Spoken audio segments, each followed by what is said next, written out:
Hello friends, welcome to ICS platform. आज है 9th of सितंबर और 9th ऑफ सितंबर करेंगे हम current affair from Hindu, Indian express and PIB। Without wasting my time video start करते हैं। First news में बताऊंगा आपको एमपॉक्स, और जिसको हम पहले मंकी पॉक्स बोलते थे। क्या बोलते थे दोस्तों? Monkey pox. क्लियर? इसके केसेस वीकेंड स्टार्टिंग से एंड तक समझेंगे, और इंडिविजुअल लेक्चर भी पढ़ा हुआ है मेरा चैनल पर एडिटोर में एमपॉक्स मंकी पॉक्स के ऊपर। देन आफ्टर हम जानेंगे ब्रिक्स के बारे में, जो ब्रिक्स की समिट होने वाली है जो कि रशिया में होगी, कजान में, और उसमें अभी जो NSA की मीटिंग होने वाली है उसमें अजीत डोभाल साहब जाने वाले हैं। ये क्या है ब्रिक्स, थोड़ा डिटेल में जान लेंगे। Clear? Then after Bangladesh maintain good relation with India. देखो, मोहम्मद यूनिस इंटरिम गवर्नमेंट के हेड बने हैं, जो उनका भी स्टेटमेंट आया है कि हम इंडिया के साथ अच्छे रिलेशन रखना चाहते हैं, इंडिया से कुछ भी बिगाड़ना नहीं चाहते। ठीक है? Then after design linked incentive scheme.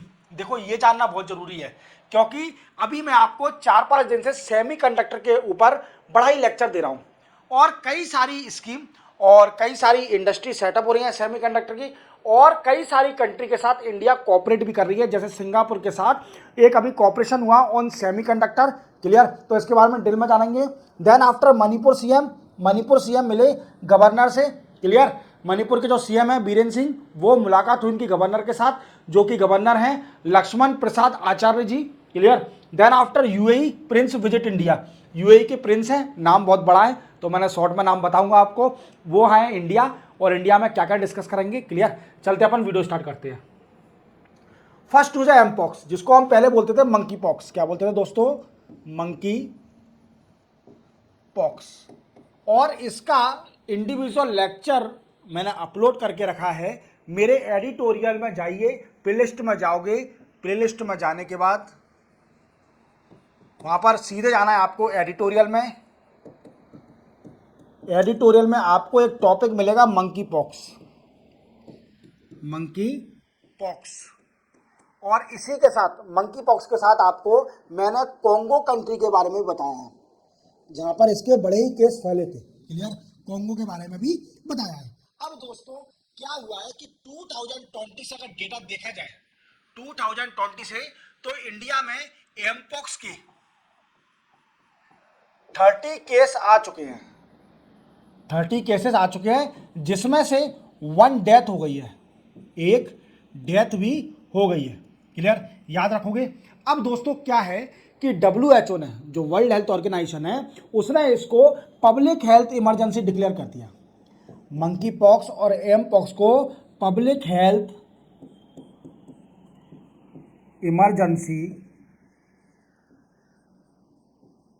Of international concern,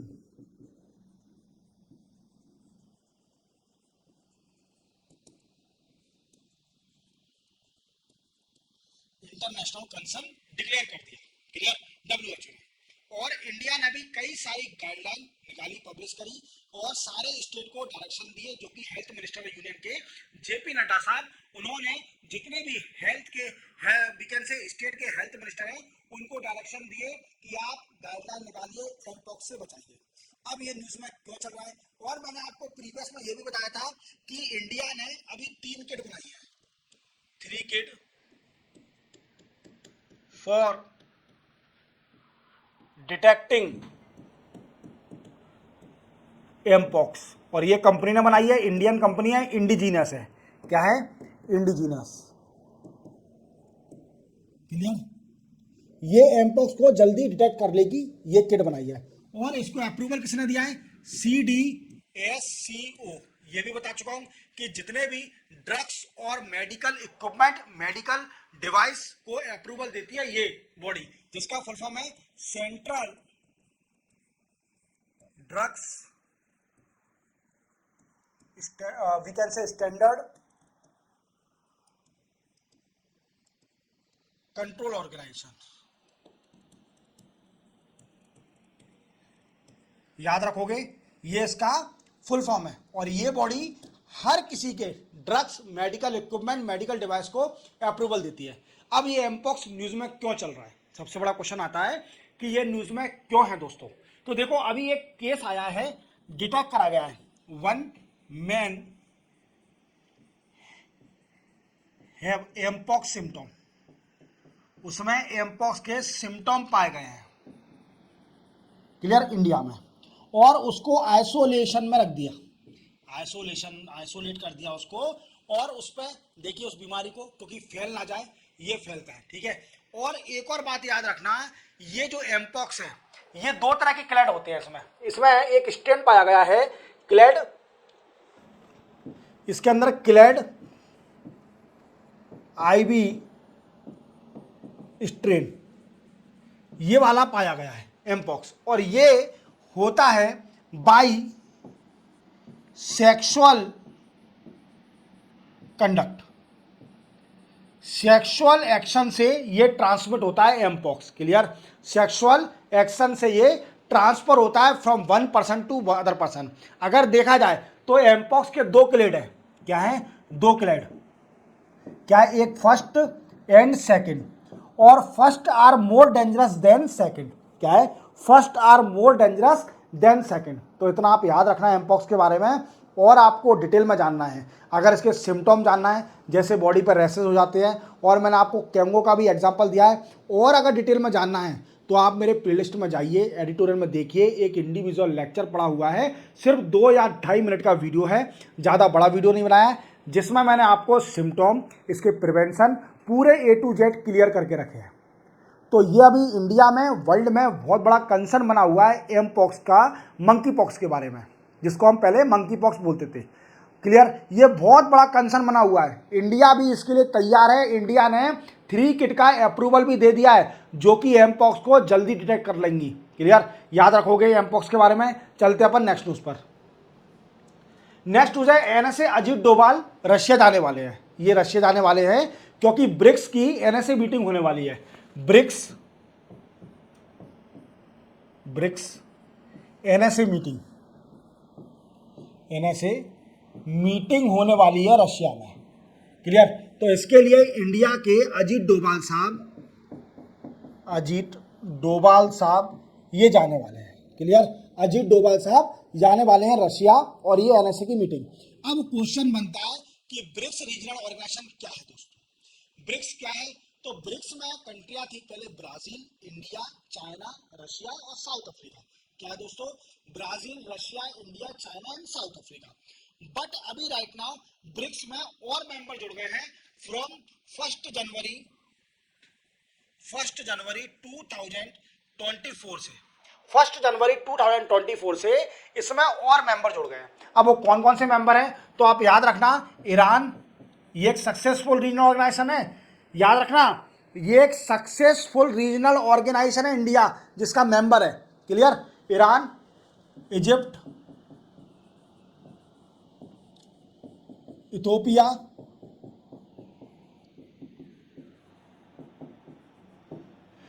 then after UAE, clear, और एक और मेंबर का याद रखना है Saudi Arabia. But Saudi Arabia का मैंने नाम सेपरेट इसलिए लिखा है क्योंकि सऊदी अरेबिया ने अभी ऑफिशियली डिक्लेयर नहीं किया है कि मैं इसकी मेंबर बनने को तैयार हूं, क्लियर। बट ये सारी कंट्रियों के एनएसए जाएंगे रशिया के अंदर, एनएसए जाएंगे रशिया के अंदर जो मीटिंग है, क्योंकि ये मेंबर तो बन गए हैं, बट सऊदी अरेबिया का अभी कंफर्म नहीं है अभी, और जो अर्जेंटीना भी बनने वाली थी पर उसने विड्रॉल कर लिया अपनी मेंबरशिप, क्लियर, इतना समझ में आ गया।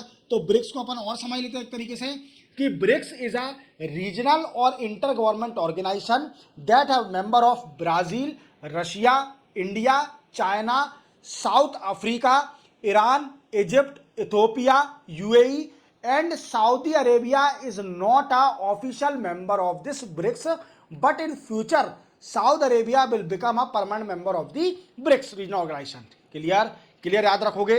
तो ब्रिक्स की मीटिंग होने वाली है एनएसए, और कजान में ये मीटिंग होगी, जो लीडर हैं उनकी अक्टूबर में मीटिंग होगी, और अभी मैं इसलिए बता रहा हूं ब्रिक्स की क्योंकि नेशनल सिक्योरिटी एडवाइजर की ब्रिक्स की मीटिंग होने वाली है रशिया में, और हमारे देश से अजीत डोभाल साहब जाने वाले हैं। कौन जाने वाले हैं, अजीत डोभाल साहब जाने वाले हैं, क्लियर, इतना समझ में आ गया।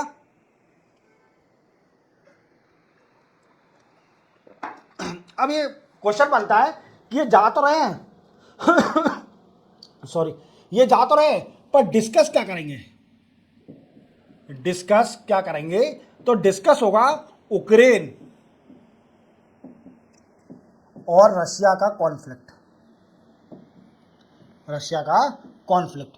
मैंने कुछ टाइम पहले आपको कल या परसों न्यूज़ बताई थी कि रशिया का अभी एक इंटरनेशनल फोरम में एक स्टेटमेंट दिया था पुतिन साहब ने। उसमें बोला था कि 3 कंट्री हैं जो इस कॉन्फ्लिक्ट को रिजॉल्व करा सकती हैं। वो कौन कौन सी? इंडिया, चाइना और ब्राज़ील। क्योंकि इंडिया, चाइना, ब्राज़ील रशिया के इतने अच्छे दोस्त हैं क्योंकि स्टार्टिंग से ही दोनों ये तीनों कंट्रियां वी कैन से ब्रिक्स की मेंबर रही हैं। क्योंकि जो फाउंडिंग कंट्रियां हैं, फाउंडिंग मेंबर कंट्री याद रखना, ब्रिक्स की 4 कंट्रियां फाउंडिंग मेंबर हैं। कौन कौन सी? Brazil, India, China and Russia. These are the founding member of the BRICS regional organization. इसी ने स्टार्ट किया था ब्रिक्स को। 2009 में ब्रिक्स की पहली मीटिंग रशिया में हुई थी, याद रखोगे। और आप एक और बात याद रखना, जो ब्रिक्स की डेवलपमेंट बैंक है ये भी इसमें है, ब्रिक्स रीजनल ऑर्गेनाइजेशन की है वो, याद रखना। तो बहुत इंपॉर्टेंट है आपके लिए, ठीक है। तो कॉन्फ्लिक्ट यूक्रेन और रशिया का कॉन्फ्लिक्ट डिस्कस किया जाएगा, जो एनएसए की मीटिंग होने वाली है। अजीत डोभाल साहब जाने वाले हैं रशिया। क्लियर? चलते अपन नेक्स्ट न्यूज पर। Next news, Bangladesh want good relation with India. आप जानते हो बांग्लादेश की क्या हालत है अभी। शेख हसीना मैम इंडिया में हैं और उसमें रिजर्वेशन का प्रोटेस्ट हो रहा था बांग्लादेश के अंदर।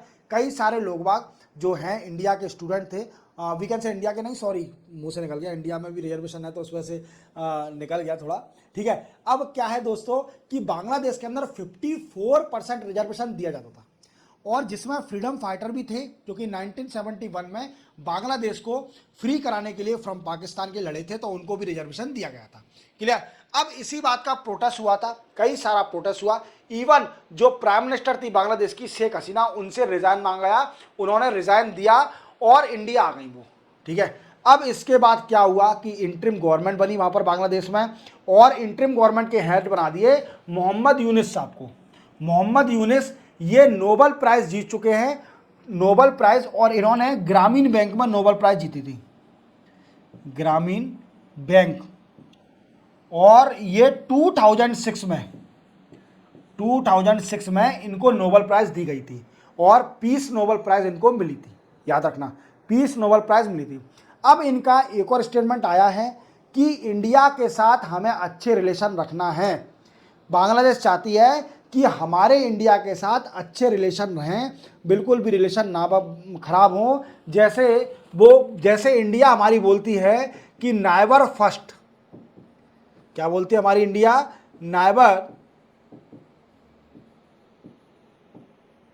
Neighbour first. क्लियर? इंडिया की पॉलिसी है कि पड़ोसी पहले, बाद में दूर की कंट्रियां। क्लियर? ऐसे ही बांग्लादेश बोल रही है कि हमें इंडिया का सपोर्ट और म्यूचुअल रिस्पेक्ट और इक्वलिटी रिलेशन रखना है। क्या रखना है? Mutual relation, mutual respect and equality relation maintain with India. India के साथ हमें क्वालिटी रिलेशन रखना है। अगर इंडिया से बांग्लादेश रिलेशन बिगाड़ेगा तो बांग्लादेश को पता है कि इंडिया लाइन ऑफ क्रेडिट देने में, मींस भीख देने में बड़े ही माहिर है। क्लियर? तो ये बंद हो जाएगा लाइन ऑफ क्रेडिट, जिसको अपन लाइन ऑफ क्रेडिट। और इंडिया के कई सारे प्रोजेक्ट भी चल रहे हैं बांग्लादेश में। क्लियर? और बांग्लादेश को जानते हो आप, टेक्सटाइल इंडस्ट्री में बहुत आगे है और इस प्रोटेस्ट के कारण टेक्सटाइल इंडस्ट्री वहां पर खत्म होते जा रही थी। क्या होते जा रही थी दोस्तों? टेक्सटाइल इंडस्ट्री वहां पर खत्म होते जा रही थी।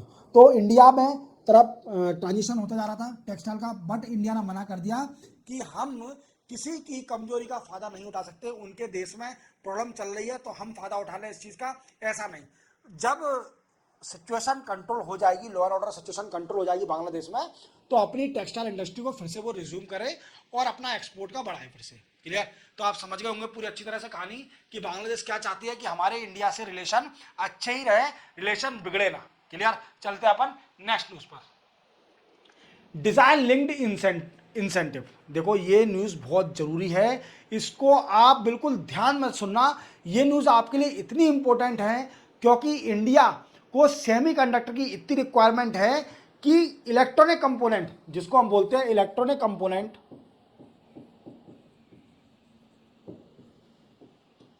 आपको पता है कि electronic component is the second largest importer in India after oil.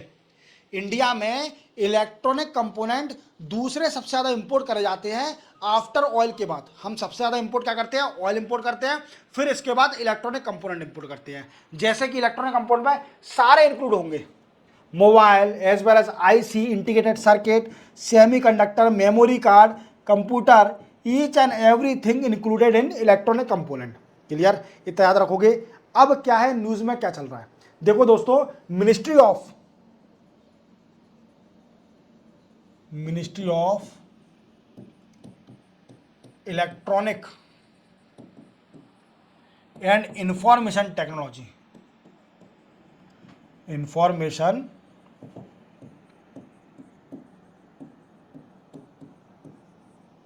Technology, clear, इसने क्या कर दिया है? अप्रूवल कर दिया है, अप्रूवल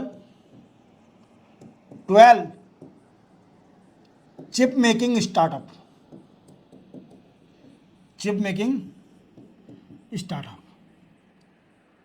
चिप कौन सी? IC, integrated circuit, integrated circuit, याद रखोगे।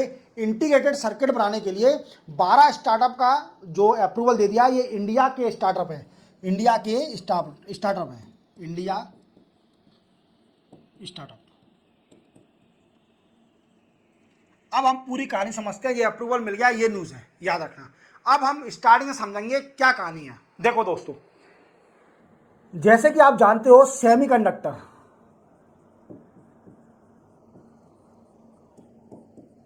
सेमीकंडक्टर ये क्रिटिकल इंपोर्टेंट मिनरल बन गया है क्योंकि इसकी यूजेबिलिटी कई सारी चीज में है, जैसे कि कंप्यूटर, मेमोरी, आईसी, और मेन है सोलर पैनल। सोलर पैनल का यूज में सेमीकंडक्टर यूज करा जाता है, और इंडिया पर सेमीकंडक्टर का सोर्स बड़ा ही कम है, तो वो क्या करती है? डिफरेंट डिफरेंट कंट्री से इंपोर्ट करती है, जैसे कि Taiwan, then after South Korea, USA, Singapore, etc, यहां से मेजर इंपोर्ट करती है सेमीकंडक्टर के प्रोडक्ट। बट आप जानते हो कि साउथ चाइना सी में कॉन्फ्लिक्ट चल रहा है, साउथ चाइना सी में कॉन्फ्लिक्ट चल रहा है between south east Asian countries and China, क्योंकि चाइना क्लेम करती है कि साउथ चाइना सी पूरा हमारा पार्ट है। और आप जानते हो कि जितना भी मेजर ट्रेड होता है ग्लोबली का, 52% ऑफ द इंटरनेशनल ट्रेड और global trade pass through South China Sea. कहां से पास होता है? साउथ चाइना सी से पास होता है। क्लियर? इतना याद रखोगे। अब इसी के साथ इंडिया में अभी साउथ चाइना सी का इश्यू हो गया था, तो ट्रेड रुक गया था। इससे इंडिया में बड़ी कमी आ गई थी, किसकी? मेमोरी कार्ड की, सेमीकंडक्टर की, इसकी बड़ी कमी आ गई। अब इसका रिजोल्यूशन निकालने के लिए सरकार ने क्या किया कि 2021 में एक $10 बिलियन की सेमीकंडक्टर पॉलिसी निकाली। क्लियर? $10 बिलियन की सेमीकंडक्टर पॉलिसी निकाली, जिसमें डिजाइन इंसेंटिव स्कीम, क्या है? Design linked incentive, design linked incentive, ये एक पार्ट भी है किसका, $10 billion of the semiconductor policy. इसमें क्या है दोस्तों कि जो भी सेमीकंडक्टर की इंडस्ट्री सेटअप करना चाहता है तो उसे गवर्नमेंट वीकेंड से क्या करेगी, सब्सिडीज देगी। क्या देगी, सब्सिडीज देगी। और मैंने आपको अभी कुछ टाइम पहले बताया था कि गुजरात में एक इंडस्ट्री भी सेटअप हो रही है जो कि कैनीज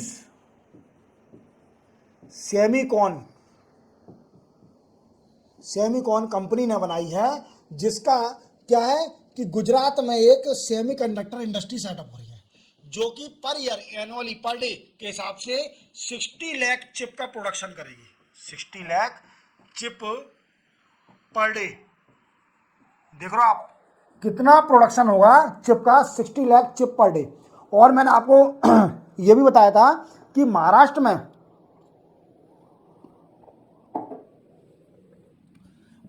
ने अप्रूवल दे दिया है, approval to $10 billion manufacturing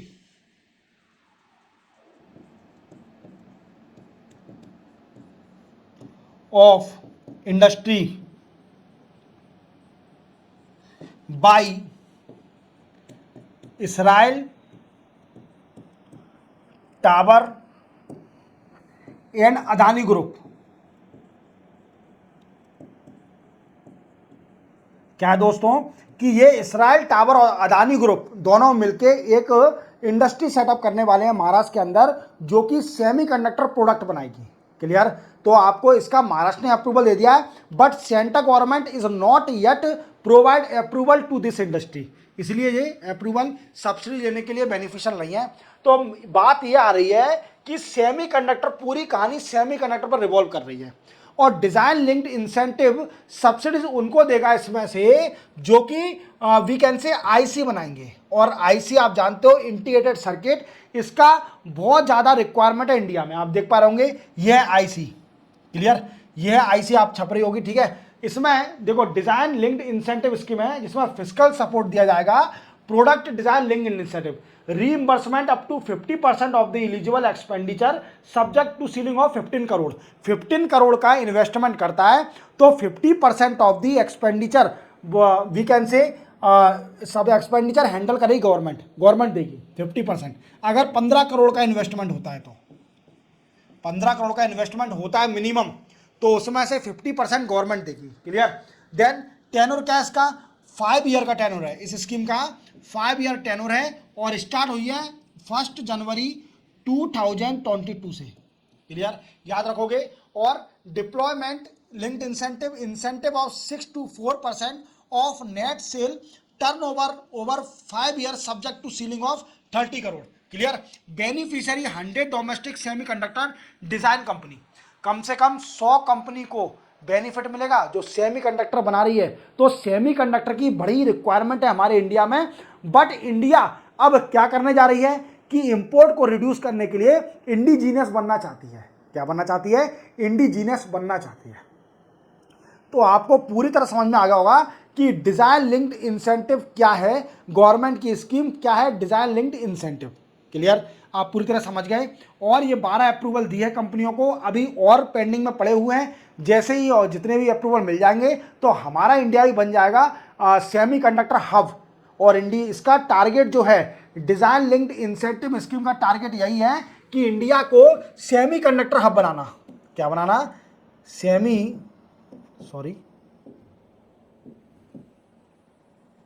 India को सेमीकंडक्टर हब बनाना।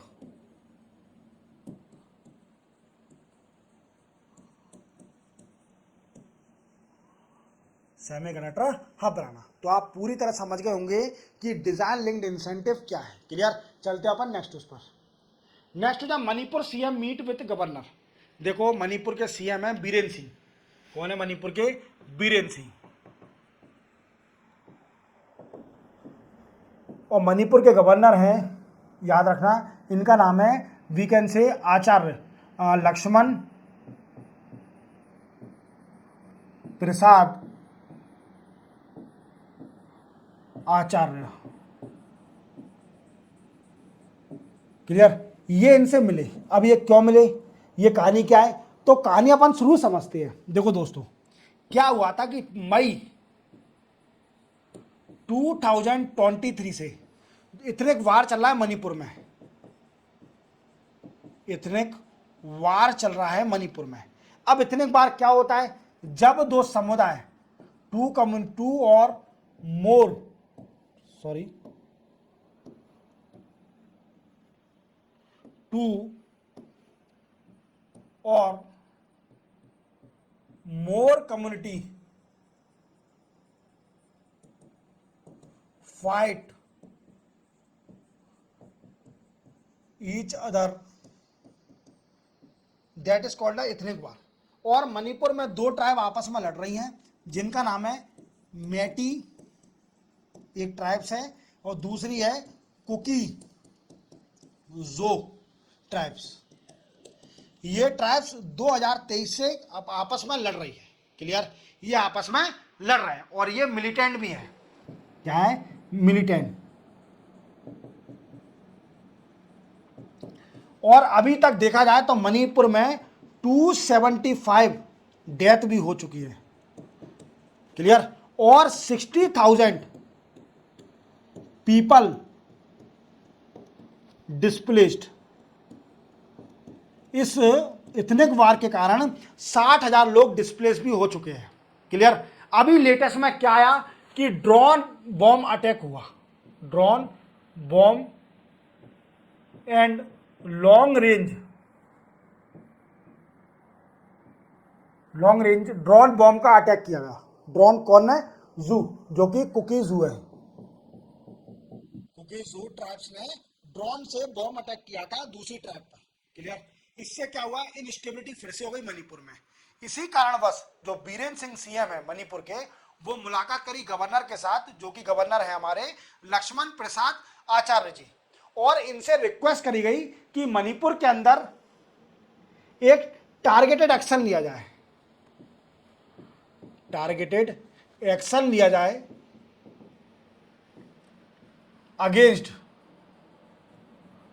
Against militant.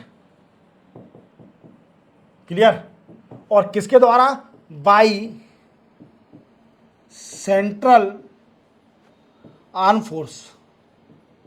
Central arm force के द्वारा एक टारगेटेड एक्शन लिया जाए अगेंस्ट मिलिटेंट। इनकी ये रिक्वेस्ट थी। आप समझ गए पूरी कहानी कि मणिपुर में क्या चल रहा है। मैंने शॉर्ट में आपको बता दिया है कि दो ट्राइब्स आपस में लड़ रही हैं, जिनका नाम है मेटी और दूसरी है कुकी जू ट्राइब्स। ये आपस में लड़ रही हैं। मई 2023 से कॉन्फ्लिक्ट चल रहा है, फाइट चल रहा है, इथनिक वार चल रहा है बिटवीन टू ट्राइब्स। क्लियर। अभी तक ये क्लियर नहीं हुआ है। इससे कई सारे लोगों का 60,000 पीपल डिस्प्लेस हो चुके हैं इस वार के कारण, और कई सारे लोगों की मृत्यु भी हो चुकी है।